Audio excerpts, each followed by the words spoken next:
Hello, my dear listeners. Welcome to a story for a quiet night. The kind of night where the moon is a sliver of pearl in a velvet sky, and the air carries the crisp, spicy scent of autumn. A night where the world seems to hold its breath, wrapped in the mysterious magic of Halloween. Tonight, we are going to walk together into a story. It's a love story, but not a loud or frantic one. It's a love story that grew in the quiet places, in the spaces between shadows and starlight. It's a story about finding warmth in the chill, light in the darkness, and a connection that feels as ancient as the turning of the seasons. So find your coziest position. Let the weight of the day drift away from you. Sink into your pillows, pull your blanket close, and let your eyelids grow heavy. We are going to visit a place called Crimsonwood and meet a woman named Elara. Just listen to the sound of my voice and let the story carry you away. Elara had always found solace in the quiet. While others sought out noise and crowds, she found her peace in the hushed stillness of her small, inherited cottage on the edge of the Whispering Wood. The cottage was a relic of a gentler time, with a stone fireplace, beams of dark oak, and windows that looked out onto a sea of ancient gnarled trees. It was from her eccentric great-aunt that she had inherited it, along with a peculiar set of traditions centered around the most magical night of the year, Halloween. For Elara, Halloween was not about fear. It was a threshold. A night when the veil between worlds was said to be at its thinnest, not to let monsters in, but to allow for a different kind of magic, a softer, older magic of memory and connection. Her aunt had taught her to see it as a night of honoring, of leaving out offerings not for spirits of malice, but for those who were simply passing through. And so, as October deepened, Elara began her preparations. She didn't carve frightening faces into her pumpkins. Instead, she carved intricate patterns of swirling vines and crescent moons, placing a single candle inside each one so they glowed with a soft, buttery light. She baked spiced apple cakes and simmered pots of mulled cider, the scent of cinnamon and clove weaving through the cottage like a visible thread of comfort. On the eve of Halloween, she would perform the ritual her aunt had written in her spidery script in an old, leather-bound journal. She would set a place at her small wooden table. A single plate of cake, a cup of cider, and a single pure white candle left burning in the window. It was not an invitation for a ghost, her aunt had explained. It was an invitation for a story. A silent acknowledgement that on this night, someone from the other side might need a moment of warmth, a taste of home, a flicker of light to guide them. Elara didn't know if she truly believed in it, but she loved the ritual. It felt like a thread connecting her to her aunt, to the past, to the quiet mystery of the world. This particular Halloween felt different. The air was sharper, the colors of the falling leaves more vibrant, as if the world had been painted with a finer brush. A restlessness stirred in Elara, a feeling of anticipation that hummed just beneath her skin. As she placed the white candle in the window that evening, watching its flame dance and sway, she felt a peculiar certainty. Tonight, something would happen. The night deepened. The wind picked up, whispering secrets through the pines. Elara sat by the fire, a book open but unread on her lap, listening to the symphony of the autumn night. She must have dozed off because the sound that woke her was not the wind, but something else. A soft, hesitant knock at her door. 3 gentle raps. Tap, tap. Her eyes flew open. No one came out this far, especially not on Halloween night. The villagers in Crimsonwood, a mile down the lane, were friendly but kept to themselves, and they certainly wouldn't be venturing into the Whispering Wood after dark. Her heart beat a little faster. She stood, wrapping her shawl tightly around her shoulders, and went to the door. She hesitated for a moment, her hand on the cool iron latch. Then, drawing a steadying breath, she opened it. Standing on her doorstep was a man. He was tall, with dark hair that fell in slight disarray across his brow and his eyes. His eyes were the color of a twilight sky, a deep, stormy gray that held a universe of quiet sorrow. He was dressed in clothing that seemed out of another time, a dark, well-tailored coat, trousers that ended just above boots that were dusty from a long road. He wasn't transparent or glowing. He looked solid, real, and utterly lost. I saw the light, he said, his voice a low, melodic baritone that seemed to resonate in the quiet space between them. It was a voice that felt familiar, like a song half remembered from a dream. I apologize for the intrusion. The night is disorienting. Elara's fear, which had been a sharp, cold spike, melted away into something else, a profound, deep-seated curiosity and a pull she couldn't explain. She looked past him, but there was no car, no bicycle, no sign of how he had arrived. "It's no intrusion," she found herself saying, her own voice softer than she intended. "Please, come in. You look cold." He stepped across the threshold, and as he did, the flame of the white candle in the window flickered violently, as if in a strong gust, though the air in the cottage was still. He glanced at the table she had set, at the plate of cake and the cup of cider, and a strange, unreadable emotion crossed his face. "My name is Elara," she said, closing the door against the chill. "Lysander," he replied, his gaze returning to hers. "Thank you for your kindness." He moved with a quiet grace, sitting in the chair she indicated by the fire. He seemed to absorb the warmth, his shoulders relaxing slightly. Elara poured him a cup of the mulled cider from the pot hanging in the hearth. He took it, his fingers brushing against hers. The contact was brief, but a jolt, not of electricity, but of a deep, resonant warmth passed between them. It was a feeling of recognition. "You are far from home," Elara said, not as a question, but as a statement. She sat opposite him, tucking her feet beneath her. Lysander looked into the depths of his cup. "I am. Further than you can possibly imagine." He took a sip of the cider, and a faint, sad smile touched his lips. "This tastes like memory." And so he began to talk. His story unfolded not in a rushed confession, but in slow, measured tones, perfectly suited to the late hour and the crackling fire. He spoke of a life a century past. He was a painter, he said, from a city that had long since changed its name and shape. He spoke of his studio, filled with north light, of the smell of turpentine and linseed oil, of a life dedicated to capturing the fleeting beauty of the world on canvas.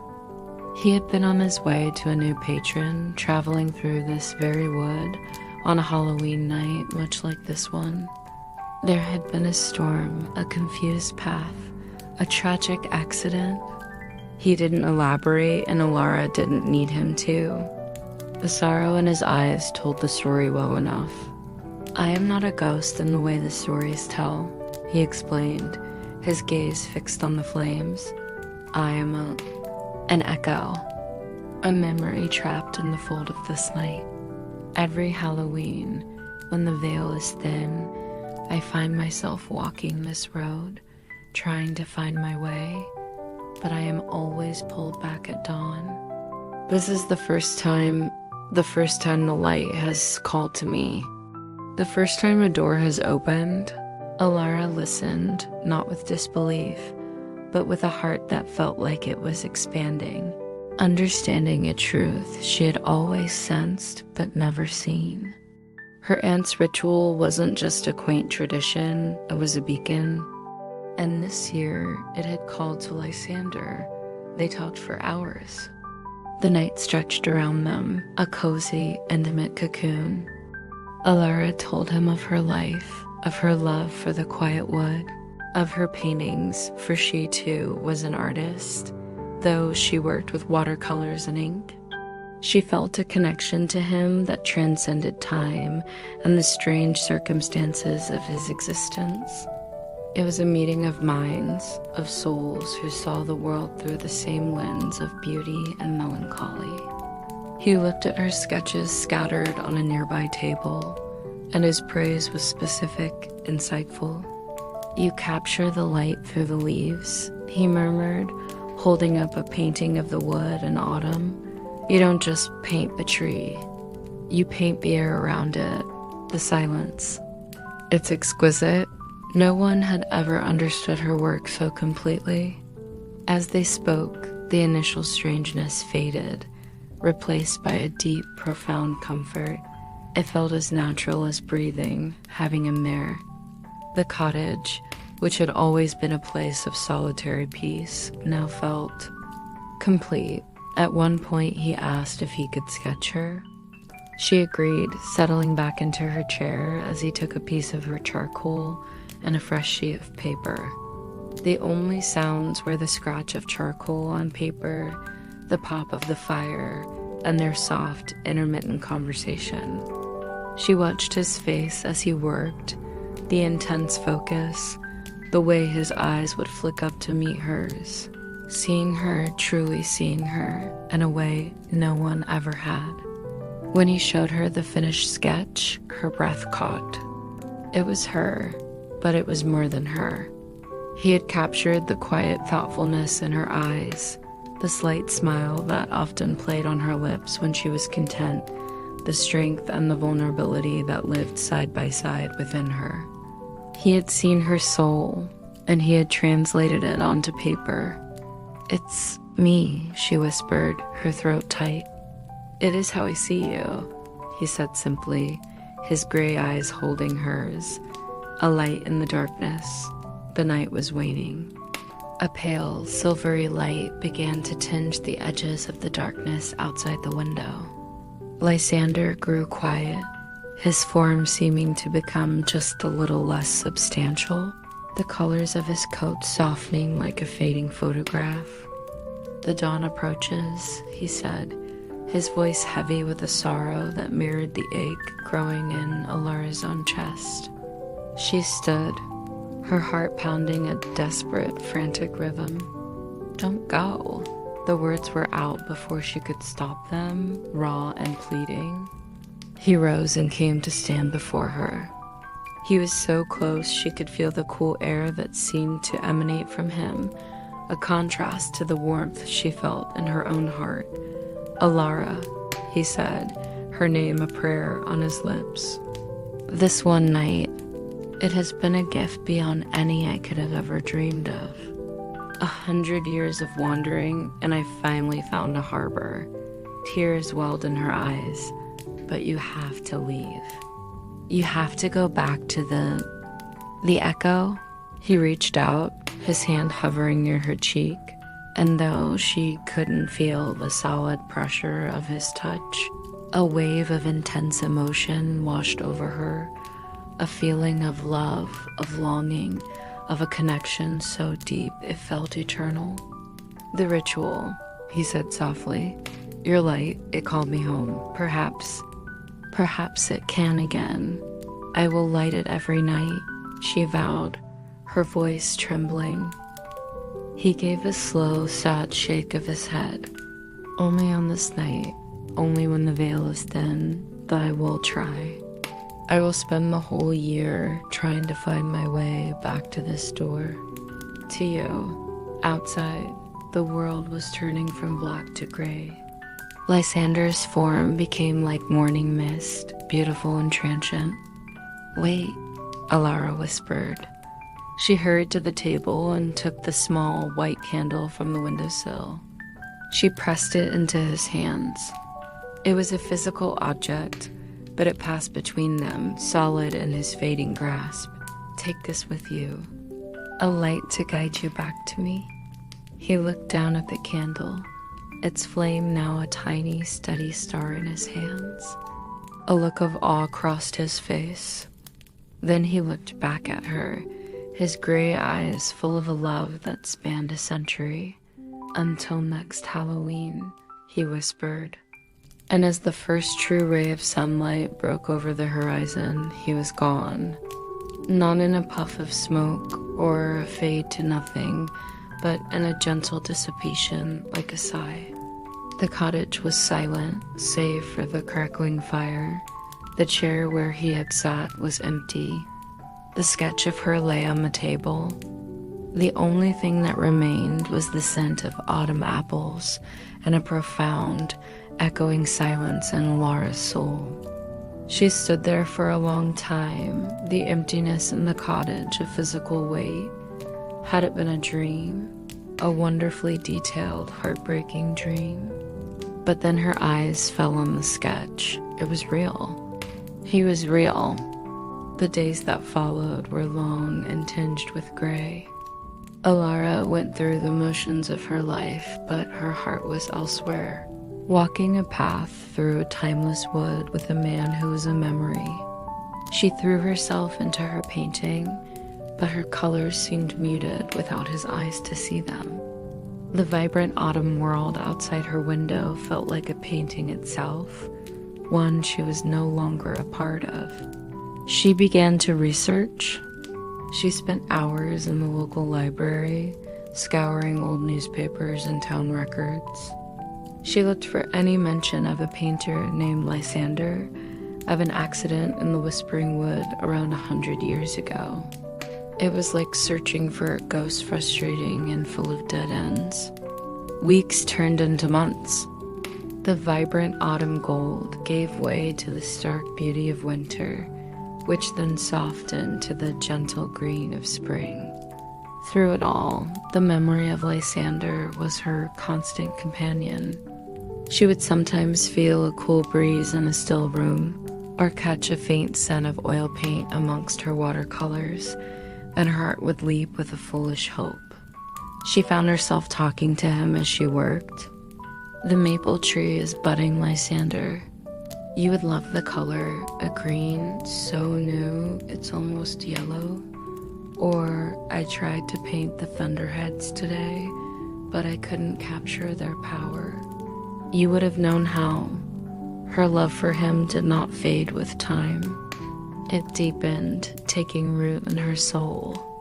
It was a quiet, patient love, one that understood its object was on the other side of an impossible divide. It was a love that lived on hope and memory. As summer began to wane, and the first hints of autumn touched the air, a new energy filled her, anticipation. The long, patient wait was nearing its end. She began her preparations with a fervor she had never known. She planted fields of orange and yellow chrysanthemums around her cottage. She collected the most perfect pumpkins and gourds. She baked and preserved, filling her pantry with the flavors of the season. But her most important task was the candle. She didn't just buy a simple white candle. She learned how to make one herself. She gathered beeswax from a local keeper, infusing it with dried lavender from her garden and a drop of frankincense oil, because the scent reminded her of something ancient and sacred. She poured the wax carefully, embedding her hopes and her love into its very substance. This would not just be a beacon, it would be a tether.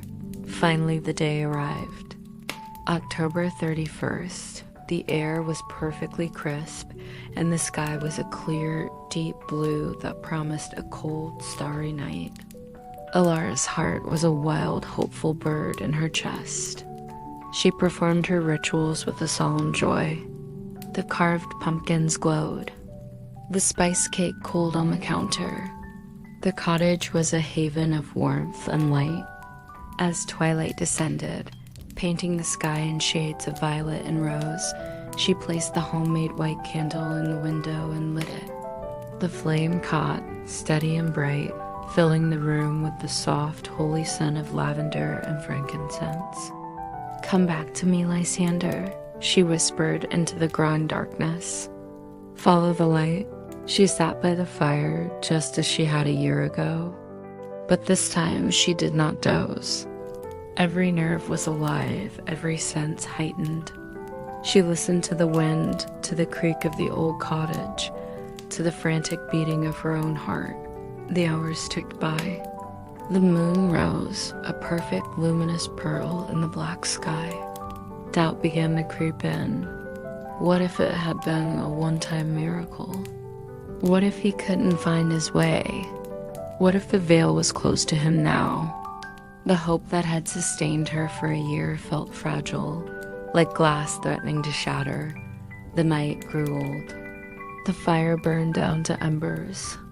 The white candle on the windowsill was half gone, pools of wax solidifying around its base. A profound sadness began to settle over Elara. She had been so sure. She had felt their connection so deeply. Had it all been her imagination? She was about to give up, to let the tears she had been holding back finally fall, when she heard it. A soft, hesitant knock at the door. Tap, tap, tap. Her head snapped up. She was on her feet in an instant, her breath catching in her throat. She rushed to the door, her hand trembling as she fumbled with the latch. She pulled it open, and there he was. Lysander stood on her doorstep, just as he had a year before. His dark hair, his stormy gray eyes, his old-fashioned coat. But this time, he was different. He was more solid, more asterisk present asterisk. The sorrow in his eyes was still there, but it was now overshadowed by a blazing, incredulous joy. And in his hands, he held the white candle she had given him. It was unburned, pristine. "Elara," he breathed, her name filled with so much emotion it was almost a sob. "You came back," she whispered, tears finally spilling down her cheeks, but they were tears of pure, unadulterated joy. He stepped inside, and this time, when he crossed the threshold, the flame of the new candle in the window didn't flicker. It burned brighter, as if fed by his presence. He was here. He was real. Without a word, he reached for her. This time, when his hand cupped her cheek, she felt it. A solid, warm pressure. A real touch. A gasp escaped her, and she leaned into his hand, covering it with her own. "How?" she asked, her voice thick with tears. He looked down at the candle in his other hand. "You gave me a light, Elara, not just to find my way back, but to anchor me. I held on to it. It was a piece of this place of you. It gave me something to focus on, to fight for. Instead of being pulled aimlessly through the echo, I spent the year holding on to this and fighting my way back to you." He set the candle down on the table next to the one that was burning. 2 lights now. His gaze returned to her, devouring her face as if he were a starving man and she was a feast. "The world remembers me less and less with each passing year," he explained. "I fade, but your light, your love, it remembers me. It gives me substance. It gives me form." He led her to the fireplace, and they sat, their hands clasped tightly, as if afraid to let go. They talked, but the words were less important than the presence. He was here. He was touching her. He was real. He told her that in his world, the echo time was different. It was a river of memories and sensations. But holding her candle had been like having a compass. He had relived their one night together 1,000 times, and each time the memory had grown stronger, pulling him toward this moment. "I love you, Elara," he said, his voice raw and earnest. "I think I have loved you since the moment I saw your light in the window a century ago. I just didn't know it was you I was searching for." "I love you, Lysander," she replied, her heart so full she thought it might burst. "I've been waiting for you my whole life." As they talked, the first hints of dawn began to lighten the sky. Attention returned to Lysander's frame. He looked toward the window, a flicker of the old fear in his eyes. "The dawn," he said, but Elara held his hand tighter. "Look." He turned. The white candle in the window was still burning, its flame steady. The sun was rising, spilling golden light across the floorboards, but Lysander did not fade. He remained solid and warm, his hand firmly in hers. A look of stunned wonder spread across his face. "I'm staying?" "You're home," Elara said softly. The spell was broken. The annual cycle of loss and return was over. Her love, her ritual, her unwavering belief had not just called him back for a night. It had given him a way to stay. He was no longer an echo. He was a man, reborn into the world through the magic of a love that refused to be bound by time. Their life together began that day. It was a quiet life, as Elara had always loved, but now it was shared. Lysander's paintings began to fill the cottage canvases, bursting with color and life, no longer touched by the melancholy of his past existence. He painted the wood in every season, the interior of their cozy home, and countless portraits of Elara, each one more full of light and love than the last. To the people of Crimsonwood, he was simply a quiet, reclusive artist who had moved in with Elara. They accepted him for he was gentle and kind, and his love for Elara was evident to anyone who saw them together. And every Halloween, they still performed the ritual. They carved pumpkins with swirling designs, baked spiced apple cake, and simmered mulled cider. And as twilight fell, they would light a single white candle in the window, not to call a lost soul, but as a quiet prayer of gratitude. A thank you to the magic of the night, to the thinning of the veil, and to the love that had crossed a century to find its home. The story of the painter and the woman who loved him became a local legend, a whispered tale of Halloween magic. But for Elara and Lysander, it was simply their story. A love story that began in the quiet of an autumn night, a testament to the fact that sometimes the most powerful magic of all is not about spells or potions, but about the simple, enduring power of a loving heart, a welcoming light, and the courage to open a door. And so, my dear listener, the candle flame gutters and grows steady, a tiny star in the window of a cozy cottage. Deep in the whispering wood, Elara and Lysander are together, their love a quiet, enduring flame that outshone the darkness. Let this story be a gentle reminder that the world is still full of quiet magic, that love can find a way, even across the most impossible distances, that a kind heart and an open door can work wonders. As you drift towards sleep, imagine that cozy cottage. Smell the wood smoke and the spiced cider. See the soft golden light in the windows. Feel the deep, abiding peace that comes from a love that has found its home. Let that feeling of peace and warmth wrap around you now. Let it comfort you. Let it soothe you into a deep and restful sleep. The story is over for tonight. The embers in the hearth are glowing softly. The moon is high in the sky, watching over a sleeping world, and all is well. Sleep now. Dream of autumn leaves and quiet love. Sleep